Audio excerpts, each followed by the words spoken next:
Hello lovely viewers and welcome to Learn with Juju. In today's video, we shall discuss a summary of the novel Things Fall Apart by Chinua Achebe. Do like this video and subscribe to our channel so that you are notified whenever a new video is uploaded.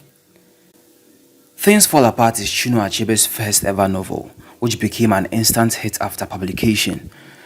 The novel is internationally recognized, and it is to a certain degree one of the most studied and analyzed African novels, if not the most. Things Fall Apart displays a sense of Africanism. It epitomizes an authentic African culture and tradition, tainted by the coming of the Europeans and the ultimate colonization of the African people. The novel Things Fall Apart features Okonkwo, the protagonist of the story.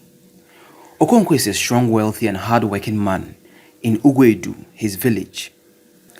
Okonkwo was many things in his village. He was a farmer, a local wrestling champion, a leader of the Umofia clan, and a father of 3 wives, 10 children. He was a well-respected fellow among the people of Umofia due to his bravery and courage in approaching situations, and the wealth he had acquired through sheer hard work and farming. Behind Okonkwo's display of bravery was an ever-growing weakness in him. Okonkwo's weakness was fear in ending up like his father, Unoka. Unoka was a lazy man, spendthrift, and was debt-ridden. He showed no masculine traits at all, and Okonkwo despised his father for that. Okonkwo gained his wealth and reputation by hating everything his father ever loved. It was Okonkwo's worry that his son, Nwoye, might end up like his father because he found Nwoye lazy. Okonkwo's fear of becoming like his father, which pushed him to greatness, would eventually become his downfall. In a peace settlement intended to avoid war between Umofia and the neighboring village, Mbiano, a 15-year-old boy, Ikemefuna, was given to Okonkwo to raise. This exchange was necessary to resolve the murder of a woman from Umofia by Ikemefuna's father. Ikemefuna, unlike Nwoye, is hardworking and manly. Okonkwo becomes satisfied with Ikemefuna's influence on his son, Nwoye. The two boys got along so well, and Nwoye looked up to Ikemefuna as an elder brother. Okonkwo grew fond of Ikemefuna so much that he began loving him more than his biological son, Nwoye. Okonkwo would not show public affection for the boy, despite growing fond of him. The consequences of Okonkwo's struggle to deal with his weaknesses began to escalate after Ikemefuna's arrival. 3 years after Ikemefuna's arrival in Umofia, Ogbuefi Exile, a renowned village elder, informed Okonkwo that the oracle of Umofia demanded the death of Ikemefuna. Exile, however, warned Okonkwo not to take part in the killing of Ikemefuna because he is like a father to the boy. Okonkwo deceives Ikemefuna one day by telling him that he will be taking him back to his village where he came from. Ikemefuna was not very pleased and burst into tears. Okonkwo lured Ikemefuna into the hands of his own clansmen who were holding machetes and ready to strike Ikemefuna on sight.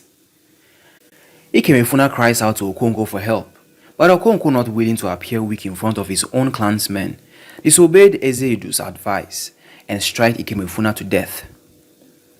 The guilt of killing Ikemefuna drives Okonkwo into depression.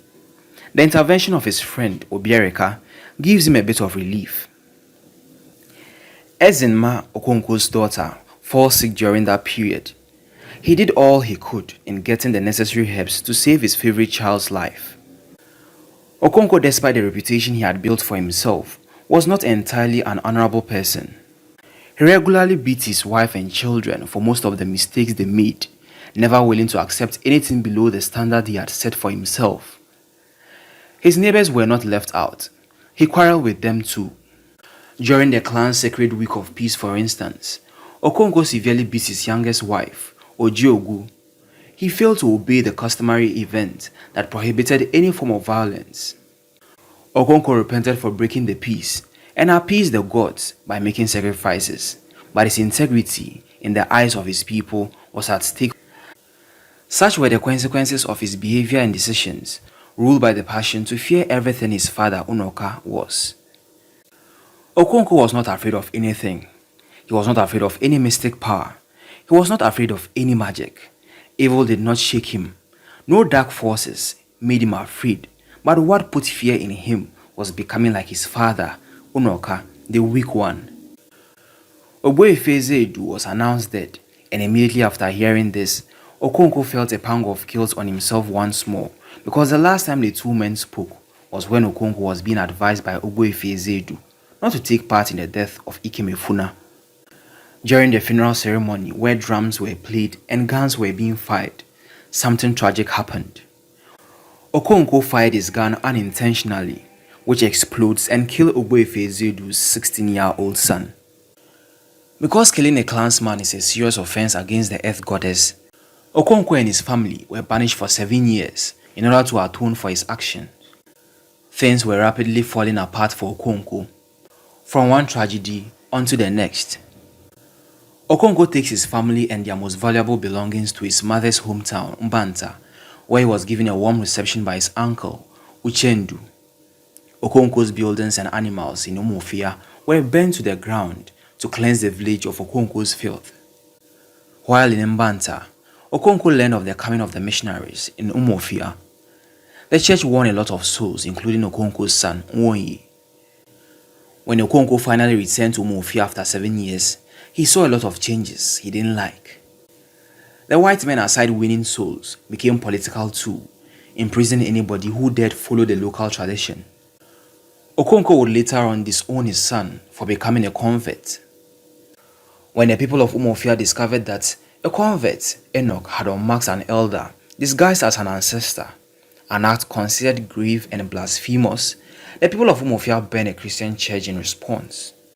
The burning of the church led to the imprisonment of several Umuofian leaders by the whites.